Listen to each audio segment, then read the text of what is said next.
साथियों नमस्कार। स्वागत है आप सभी का आप सबके अपने चैनल साइंस टॉप में। आज हम साइंस टॉप में यूपी पीसीएस में 2012 में एनवायरमेंट सेक्शन से जो भी क्वेश्चंस पूछे गए थे हम उनको डिस्कस करेंगे और उनको कैसे हम सॉल्व कर सकते हैं उसके बारे में जानेंगे। ठीक है, यूपी पीसीएस ने 2012 में करीब 25 से 26 क्वेश्चन पूछे थे। आइए उनको हम देखते हैं। पहला क्वेश्चन कह रहा है, निम्नलिखित में से किस एक को छोड़कर बाकी सभी देश की प्राकृतिक पूंजी में सम्मिलित किया जाता है। मतलब नेचुरल जो भी रिसोर्सेज है इसमें से कौन सा जिसको किसी कंट्री के नेचुरल रिसोर्सेज बोलेंगे। वन, बिल्कुल भाई साहब, जो फॉरेस्ट होते हैं नेचुरल रिसोर्सेज होते हैं। जल, बिल्कुल ये भी नेचुरल रिसोर्सेड है। सड़क नहीं, क्योंकि सड़क को हम खुद बनाते हैं, तो सड़क जो है वो नेचुरल रिसोर्सेज नहीं है। जो खनिज है मतलब मिनरल्स वो भी क्या है, नेचुरल रिसोर्सेज। देखिए कितना आसान क्वेश्चन था। ठीक है, आइए अगला देखते हैं। चिपको आंदोलन मूल रूप से किसके विरुद्ध था या किससे संबंधित था। आपको पता था कि चिपको आंदोलन जो था वो आपका उत्तराखंड से, जिसको मतलब उत्तरांचल कह सकते हैं, वहां से स्टार्ट हुआ था और वहां से वनों की कटाई के लिए बहुत ही फेमस हुआ था, जिसके लिए सुंदरलाल बहुगुणा साहब ने बहुत अच्छा काम किया था। उन्होंने काम ये किया था कि जब भी उन्होंने लोगों को इतना प्रोत्साहित कर दिया एनजीओ के माध्यम से कि जब भी भारत सरकार के कर्मचारी, राज्य के कर्मचारी जब भी वनों की कटाई के लिए जाते थे, भले वो अच्छे पर्पज से चाहे बुरे पर्पज से हो, अच्छे पर्पज होगा मेनली, तो वो वनों के चारों तरफ वो लोग एक मानव श्रृंखला बना लेते थे, काटने नहीं देते थे। ठीक है, तो याद रखिए चिपको मूवमेंट, चिपकना मतलब पेड़ों चिपक जाते थे। ठीक है, उसको क्या कहते थे हम, वन कटाई से रिलेटेड। ठीक है, आइए अगला क्वेश्चन देख रहे हैं। इको मार्क उन भारतीय उत्पादों को दिया जाता है दो, जो आपको पता होगा। इको मार्क, इको फ्रेंडली, बहुत बड़ी क्वेश्चन है, समझिए। इको फ्रेंडली मतलब जो इन्वायरमेंट के लिए अच्छा, तो क्या कहेंगे आप, पर्यावरण के प्रति महत्वपूर्ण हो, मतलब जो हमारे इन्वायरमेंट के लिए अच्छा हो उसी को हम क्या देंगे, हम इको मार्क देंगे। और याद रखिएगा औषधियों को नहीं दिया जाता है। ठीक है, इको मार्क। चलिए नेक्स्ट क्वेश्चन देख रहे हैं। भारत में धाड़ी विकास के दृष्टिकोण से विद्युत उत्पाद का सबसे अच्छा स्रोत कौन सा। भारत की बात की जा रही है, वर्ल्ड की नहीं। कि जो हम धारणी विकास का मतलब ये होता है कि हम ऐसा विकास करें जिससे कि हम अपनी इस समय की आवश्यकता की पूर्ति तो करें ही, इसके साथ साथ जो अपकमिंग जनरेशन है हम उनके लिए भी कुछ ना कुछ बचा कर रखें, उसको हम सस्टेनेबल डेवलपमेंट या धारणी विकास कहते हैं। तो धारणी विकास की बात की जाती है, आपको पता है कोयला एक लिमिटेड सोर्स है भाई। आज अगर हमने बहुत ज्यादा यूज कर लिया तो हो सकता है कल के फ्यूचर जनरेशन के कोयला बचे ही नहीं, तो ये तो नहीं है हमारा। ठीक है, चलिए खनिज तेल तथा गैस, ये भी एक लिमिटेड रिसोर्सेज है भाई, कितना आप निकालेंगे खनिज तेल, ये भी नहीं है। ठीक है, जल विद्युत देख लेते हैं। परमाणु ऊर्जा, आपको पता है परमाणु ऊर्जा में एक लिमिटेड सोर्स है। ठीक है, लिमिटेड सोर्स है, ऐसा थोड़ी ना कि कहीं से उठा के लेते हैं, हम भी खरीदते हैं, और वो भी एक नेचुरल रिसोर्सेज फॉर्म में है, जिसका एक लिमिट के फॉर्म में ही होगा। बट जल विद्युत जो है आपको पता है कहीं पे भी हम पानी का, क्योंकि आपको पता है भारत में पानी, नदियों का देश है एक तरह से भारत, तो उसमें जो पानी को हम रोक के कहीं से कभी भी हम क्या कहीं पे डैम बना सकते हैं, और डैम बना के हम क्या कर सकते हैं, हम पानी को हम फ्लो से हम इलेक्ट्रिसिटी को जनरेट कर सकते हैं। तो जो जल विद्युत है भारत के लिए वो सबसे अच्छा है। ठीक है, चलिए मतलब ऑप्शंस के अकॉर्डिंग मैं बता रहा हूँ आपको। ठीक है, चलिए नेक्स्ट क्वेश्चन देखते हैं। धारणी विकास किसके उपयोग के संदर्भ में अंतर पीढ़ीगत संवेदनशीलता का विषय। देखिए पिछले मैंने डिस्कस किया था, तो आपको पता है जो आपका धारणी विकास है वो प्राकृतिक संसाधन की, जो भी हमारे नेचुरल रिसोर्सेज है उसको हम ऐसे यूज करें कि हमारी अपकमिंग जनरेशन के लिए उसकी कमी ना हो। ठीक है, तो प्राकृतिक संसाधन से है। आइए अगला क्वेश्चन देखते हैं। इसमें वायु प्रदूषक और प्रभावित अंग है, मतलब कौन सा एयर पॉल्यूटेंट से कौन सा हमारा ऑर्गन अफेक्टेड होता है ह्यूमन बींग्स का, हम उसके बारे में देखते हैं। एक आता आपको पता ही होगा, देखिए एस्बेस्टस का जो धूल है वो बहुत फेमस हुई थी, किसके लिए। एस्बेस्टस की धूल जो होती है फेफड़े में जो एल्वियोलाई होते हैं, हमारे जो लंग्स में जो एल्वियोलाई, जिसको हिंदी में एल्वियोलाई को पता नहीं क्या बोलते हैं, एल्वियोलाई समझ जाइए आप। तो फेफड़े में जो एल्वियोलाइज होते हैं, जो कि छोटे छोटे पैचेस होते हैं जो कि एयर को ट्रैप करते हैं, मतलब हवा को ट्रैप करते हैं, पकड़े रहते हैं। फेफड़ा वाला चैप्टर आप देख लीजिएगा, मैंने पढ़ा है लंग्स वाला, उसको आप देख लीजिएगा। ठीक है, स्पेसिफिक धूल से कौन सा होता है, फेफड़ा प्रभावित होता है।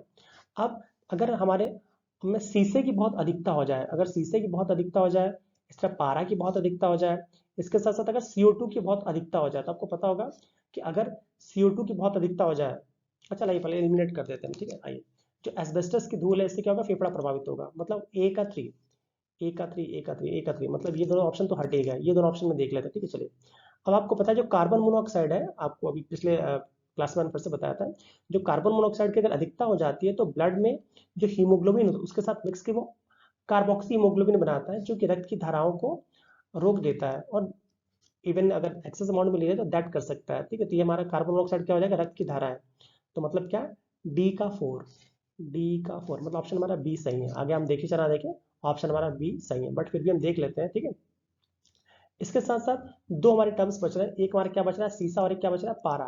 तो जो शीशा होता है, आपको पता होगा कि अगर हम शीशे की बहुत ज़्यादा यूज़ कर लेते हैं तो भी हमारी बॉडी के लिए बहुत ही क्या हो सकता है, हार्मफुल हो सकता है। तो जो शीशा होता है वो सीधे हमारा जो नर्वस सिस्टम होता है, जिसको कह सकते हैं कंट्रोल एंड कोऑर्डिनेशन सिस्टम, वो सीधे हमारे किसको अफेक्ट करेगा, हमारे ब्रेन को इफेक्ट करता है। तो बच्चा हमारा क्या, पारा पारा का दिखता हो जाता, क्या हमारा होगा, जो उधर संबंधी बहुत सी या पेट की बहुत सी दिक्कतें हो जाती हैं।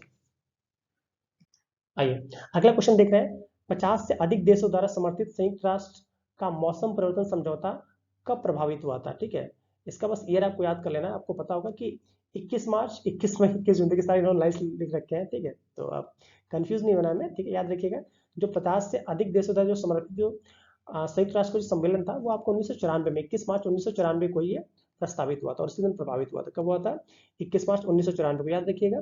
संयुक्त राष्ट्र संघ द्वारा जो मौसम संबंधी जो समझौता दिया गया था, कब प्रभावित हुआ था आपका, 1994 मूवी कब, 21 मार्च 1994 को। ठीक है, इसको डेट जस्ट आपको याद कर लेना है। नेक्स्ट कह रहा है, निम्नलिखित में से कौन सी हरित गैस नहीं है, याद रखिएगा कौन सी नहीं है। ठीक है, चलिए, कार्बन डाइऑक्साइड बिल्कुल है भाई, दबा के कार्बन डाइऑक्साइड तो है। फिर आपका कह सकते हैं मेथेन, ये भी है। नाइट्रोजन, हाँ नाइट्रोजन नहीं, क्योंकि आपको पता है कि नाइट्रोजन तो ऑलरेडी इस इन्वायरमेंट में करीब कह सकते हैं कि 80% है, 79 to 80% हम बोलते हैं है। तो अगर green house effect, green house gas होती तो पूरा इन्वायरमेंट जल के गायब हो जाता। ठीक है, तो नाइट्रोजन क्या उसमें नहीं होगा। ठीक है, कितने आराम से एलिमिनेट कर ले रहे हैं।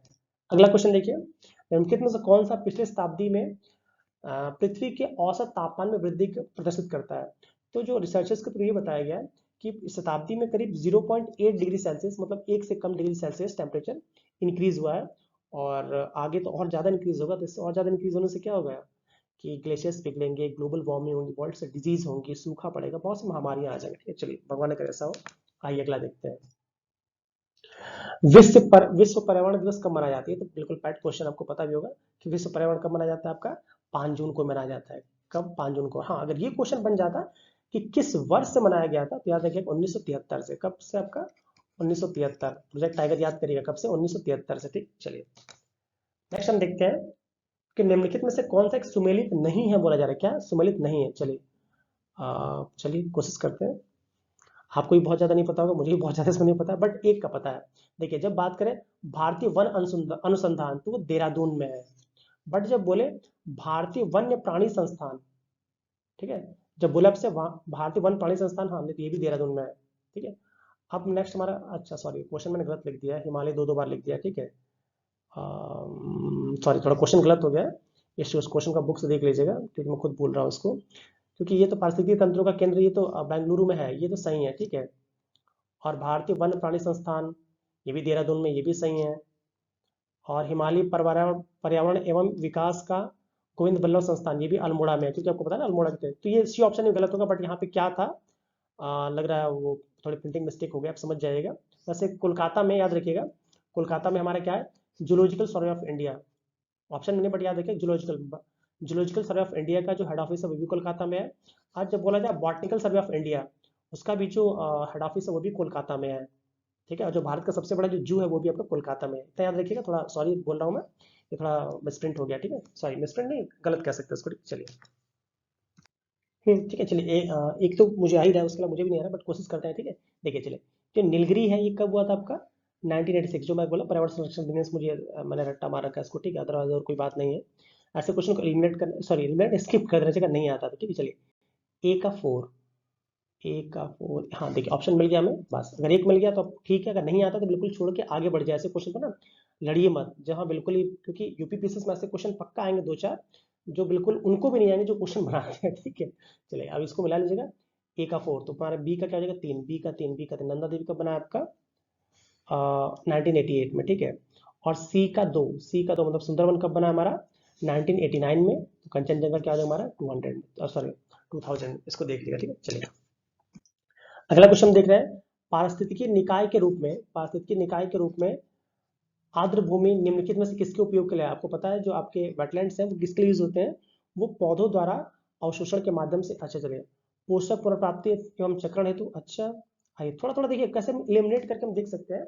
आप इसी पे ध्यान दिया करिए, अगर ऐसा आप कर लेते हैं तो मैक्सिमम क्वेश्चंस को आप आराम से फिलअप कर लेंगे। ठीक है, चलिए हाँ, पोषक पुनर्प्राप्ति एवं चक्रण, हाँ बिल्कुल आपको पता है जो वेटलैंड्स होते हैं वो ऐसे सूखे एरिया या दलदली भूमि टाइप के होते हैं, जो कि पानी को, जो भी अपशिष्ट पदार्थ होते हैं उसको ऊपर रखे, नीचे प्योर वाटर को नीचे ले आते हैं। हाँ, तो बिल्कुल पुनर्चक्रण के लिए भी अवेलेबल है, और पोषक तत्वों को भी एक जगह इकट्ठा कर देता है, फिर नदियों में वो सही जल को भेजते हैं। फिर कह रहा है, पौधों द्वारा अवशोषण के माध्यम से भारी धातुओं को अवमुक्त करने। तो हाँ बिल्कुल बात है कि आपको पता है कि जो भी हार्मफुल जो कह सकते हैं कि पोल्यूटेड वाटर्स होते हैं उसको भी वो एब्जॉर्ब करके प्लांट्स को बिल्कुल प्योर वाटर या उनके लिए जो एलिजिबल हो, इजिली अवेलेबल हो, वही वाटर वो उसको कह सकते हैं कि प्रोवाइड करते, वो भी सही है। फिर कह रहा है तलछट रोककर नदियों के गोदीकरण, गादीकरण होता है, हाँ गादीकरण कम करने हेतु, बिल्कुल ये भी सही है। क्योंकि आपको पता होगा कि नदियों में जो गंदा पानी, इसके साथ साथ गंदा पानी तो जाता ही है, जो हार्मफुल केमिकल्स हैं उनको भी रोकने का काम करता है, उनको एक जगह अपने पास कलेक्ट कर लेता है, ठीक है। तो ये भी सही है, मतलब सारे के सारे सही है, ठीक है, उपयुक्त सही। चलिए नेक्स्ट हम देख लेते हैं कि निम्नलिखित में से कौन से क्षेत्र विविधता की दृष्टि से उत्तेजन से, हॉटस्पॉट कौन कौन सा, आपको पता है ये तो बहुत बार क्वेश्चन आ गया है भाई, पूर्वी घाट और पश्चिमी घाट यही दो मेन है। तो 2 3 2 3 2 3 2 3 2 3 है नहीं क्या भाई, सॉरी, पूर्वी घाट, हाँ पूर्वी घाट तो ठीक है, पूर्वी घाट पश्चिमी घाट 2 और 3, ऑप्शन कोई नहीं क्या, 2 और 3 2 और 3 2 और 3, नहीं नहीं पूर्वी घाट नहीं होगा, सॉरी पश्चिमी घाट होगा और पूर्वी हिमालय, पूर्वी घाट में तो कुछ है नहीं, ठीक है। हाँ तो ऑप्शन इसका क्या हो जाएगा हमारा, जो आपका पूर्वी हिमालय है, पूर्वी हिमालय क्षेत्र है, असम के आसपास का देख लेंगे, तो पूर्वी हिमालय है और आपका पश्चिमी घाट जो कि अपने केरला के आसपास है यही है, तो 1 3 कौन सा है, हाँ ऑप्शन बी हमारा क्या हो जाएगा, सही हो जाएगा, ठीक है। चलिए अगला देखते हैं हम कि भूमिगत जल को दूषित करने वाला अजैविक प्रदूषक, आपको पता है सारे के सारे में लाइफ होती है एक्सेप्ट ऑर्सेनिक, ऑर्सेनिक क्या एक एलिमेंट है, एस होता है सिंबल इसका, 33 होता है एटॉमिक नंबर, जो कि बहुत ही ज़्यादा हार्मफुल होता है और ये पानी को दूषित करने का बहुत ज़्यादा काम करता है। इंडिया में जो पश्चिम बंगाल में इसका लेवल बहुत ज़्यादा होता है पानी में, इसके साथ साथ जब वर्ल्ड की बात की जाएगी मतलब एशिया में, तो फिर आपका बांग्लादेश आ जाएगा, ठीक है। चलिए नेक्स्ट कह रहा है लाइकेंस अच्छे सूचक होते हैं, पिछले हर बार क्वेश्चन लगातार आ रहा है कि वायु प्रदूषण के बहुत ही अच्छे सूचक होते हैं लाइकेंस, ठीक है। अगला क्वेश्चन देख रहे हैं पारस्थितिक तंत्रों में तत्वों के चक्रण को क्या कहते हैं, भी बहुत बार क्वेश्चन आया है, जैव भू रासायनिक चक्र क्या कहते हैं, जैव भू रासायनिक चक्र, पारिस्थितिक तंत्र में जो तत्वों का बार बार चक्रण होता है, मतलब चेंजेस होते हैं, मतलब water cycle, carbon cycle, nitrogen cycle जो मूव करते हैं उसको क्या कहते हैं हम, जैव भू रासायनिक चक्र। आइए अगला क्वेश्चन देखते हैं राष्ट्रीय पर्यावरण इंजीनियरिंग मतलब नीरी कहाँ है, ठीक है, नीरी कहाँ, नीरी आपको पता कहाँ है, आपका नागपुर में, नीरी कहाँ है, नागपुर में, इसको भी आप याद रखेंगे, ठीक है, बिल्कुल डायरेक्ट क्वेश्चन है सब, वन लाइनर टाइप के, ठीक है। और इसकी जो स्थापना होती है अबाउट 1958 में, जब देख लीजिएगा आप, शायद 1958 में ही हुई थी, ठीक है, अगर मैं गलत ना बोल रहा हूँ, हो सकता है मैं भूल भी रहा हूँ, ठीक है। चलिए नेक्स्ट क्वेश्चन हमारा कि निम्नलिखित में से कौन से ओजोन रिक्तिकारक, मतलब जो हमारे ओजोन होल है, ठीक है, ओजोन होल्स के लिए कौन से रिस्पॉन्सिबल है, क्लोरोफ्लोरोकार्बन्स बिल्कुल आप लगातार पढ़ते आ रहे हैं, क्लोरोफ्लोरोकार्बन्स या जो सीएफसी गैसेस तो बिल्कुल है। फिर क्या है हेलोन्स, हेलोन्स का मतलब होता है जो भी क्लोरीन फ्लोरीन ब्रोमीन आयोडीन को हेलोजेंस बोलते हैं, उस तरह उन्हीं को हेलोन्स बोलते हैं, वो भी है बिल्कुल सही है। और कार्बन कार्बन टेट्राक्लोराइड, ये क्लोरोफ्लो का सीएफसी बोलते हैं, सीएफसी, और ये हमारे कार्बन टेट्राक्लोराइड CCl4, CCl4 ये भी है, सारे के सारे हैं, मतलब 3 ऑप्शन है, 1 2 3 1 2 3, तो ऑप्शन हमारा क्या हो जाएगा, डी हो जाएगा। नेक्स्ट देख रहे हैं दो भिन्न समुदायों के बीच का संक्रमित क्षेत्र कहलाता है, ये बहुत बार क्वेश्चन आया, सीधे इसको क्या कहते हैं, इकोटोन कहते हैं, जो विभिन्न समुदाय, जिसमें एक समुदाय ये है एक समुदाय है, उनके बीच के जो जिन दोनों के गुण पाए इसको कहते हैं इकोटोन कहते हैं, ठीक है। चलिए नेक्स्ट कह रहा है एक मनुष्य के जीवन को पूर्ण रूप से धारण करने के लिए आवश्यक न्यूनतम भूमि को क्या कहते हैं, हाँ ये बहुत बार पूछा है, इसको हम इकोलॉजिकल फुटप्रिंट्स कहते हैं या पारिस्थितिक पदछाप कहते हैं, याद रखिए हिंदी बहुत टफ है, ठीक है, पारिस्थितिक पदछाप या क्या कहते हैं हम, इकोलॉजिकल फुटप्रिंट कहते हैं, मतलब ये है कि एक व्यक्ति को कितना चाहिए, कितना कम से कम प्रदूषित करें ताकि आने वाली लाइफ भी सही रहे, तो क्या हो जाएगा पारिस्थितिक पदछाप, इन्वायरमेंटल सॉरी इकोलॉजिकल फुटप्रिंट्स कहते हैं। नेक्स्ट कह रहा है निम्न में से कौन सा एक प्रवाल व्यंजन का सबसे अधिक प्रभाव, आपको पता है ये हमेशा न्यूज में रहता है, इसमें भी न्यूज में चल ही रहा है ये, तो आपने लक्षद्वीप वगैरह के बारे में पढ़ा होगा, तो आपको पता होगा जो टेम्परेचर बढ़ रहा है, जो ग्लोबल वार्मिंग हो रही है, इसके चलते जो प्रवाल व्यंजन जो है वो बहुत ज्यादा ही आपका फेमस रहता है, तो क्या कहते हैं सागरी जल के तापमान में, सामान्य तापमान में वृद्धि से आपका प्रवाल व्यंजन सबसे अधिक प्रभावित होता है। नेक्स्ट कह रहा है काजीरंगा किसके लिए फेमस है, आपको पता है जो काजीरंगा है वो एक सिंग वाले गैंडे के लिए फेमस है, जो कि कहाँ आपका असम में है, काजीरंगा जो पूरे वर्ल्ड में एक सिंग वाले गैंडे के लिए फेमस है, जो कि कहाँ है असम में, ठीक है, याद रखिएगा जो काजीरंगा नेशनल पार्क है, तो इसमें जो पूरे वर्ल्ड में जो भी गैंडे एक सिंग वाले मिलते हैं उसका मुझे लगता है 1/3 तो इंडिया में ही है, ठीक है, इसको आप याद रखेंगे। अगला क्वेश्चन देखते हैं सर्वाधिक जैव विविधता कहाँ पाई जाती है, आपको पता है सर्वाधिक जैव विविधता हर बार क्वेश्चन आ ही रहा है, जो आपके उष्ण कटिबंधीय वर्षा माने वहीं पे सर्वाधिक जैव विविधता मिलेगी, कैसे फिर से देख लेते हैं, वही ग्लोब वाला सिस्टम, ये ग्लोब है हमारा, आपको पता है कि जो इक्वेटर है, मतलब हिंदी में क्या बोलते हैं उसको, हाँ जो भूमध्य रेखा इसके पास बहुत ज्यादा गर्मी होगी, तो यहाँ से 10 10 डिग्री नॉर्थ और 10 डिग्री आपका साउथ, मतलब 10 अंश उत्तर और 10 अंश दक्षिण का जो क्षेत्र होता है वो आपका, यहाँ पे बहुत ज़्यादा टेम्परेचर हो, जब टेम्परेचर ज़्यादा होगा तो प्रेशर कम होगा, प्रेशर कम होगा तो फिर बारिश ज़्यादा होगी, बारिश ज़्यादा होगी, ह्यूमिडिटी भी बहुत रहेगी, तो वहाँ पे बहुत ज़्यादा पेड़ पौधे जन्म लेंगे, पेड़ पौधे जन्म लेंगे तो वहाँ पे बहुत सारी जैव विविधता भी पाई जाएंगी। ठीक है, तो उष्णकटिबंधीय वर्षा वन होगा। नेक्स्ट कह रहा है निम्न में से कौन सा क्षेत्र ज्वारीय ऊर्जा उत्पादन का प्रमुख क्षेत्र है। ये भी 18 में भी क्वेश्चन आते हैं, सीधे याद रखिए जो खंभात की खाड़ी है, तो आपको पता ना, जो भारत का नक्शा अगर आप देख रहे हैं, तो भाई ज्वारीय मतलब ज्वारीय ऊर्जा का मतलब होता है पानी में जो, जिस मान लीजिए हमारा समुद्र है, ठीक है, समुद्र में आपको पता है ज्वार भाटा आता है, ज्वार भाटा से जो पानी आ रहा है तो उसमें ऐसे ऐसे इंस्ट्रूमेंट्स लगाए जाते हैं, मतलब ऐसा कह सकते हैं कि इंस्ट्रूमेंट नहीं, ऐसे कंस्ट्रक्शन किया जाता है कि अगर पानी एक बार आ गया, पानी इधर पूरा भर गया, फिर टरबाइन तुरंत बंद कर देंगे, फिर पानी को धीमे धीमे हम छोड़ते हैं, तो उससे जो एनर्जी निकलती है उसको हम टाइडल एनर्जी कहते हैं। ठीक है, ज्वारीय ऊर्जा। तो भारत में जो खंभात की खाड़ी इसके लिए बहुत ही अच्छा क्षेत्र है। इस तरह ये 2012 का भी हमारा ये इन्वायरमेंट का सेक्शन खत्म हो गया है। अगर आपको हमारे कार्य अच्छा लगता है तो प्लीज़ हमारे चैनल को लाइक शेयर और सब्सक्राइब करिए, और जो भी आपके अवेलेबल कमेंट्स उसको प्लीज़ लिखिए। ठीक है, तब तक के लिए जय हिंद, वंदे मातरम।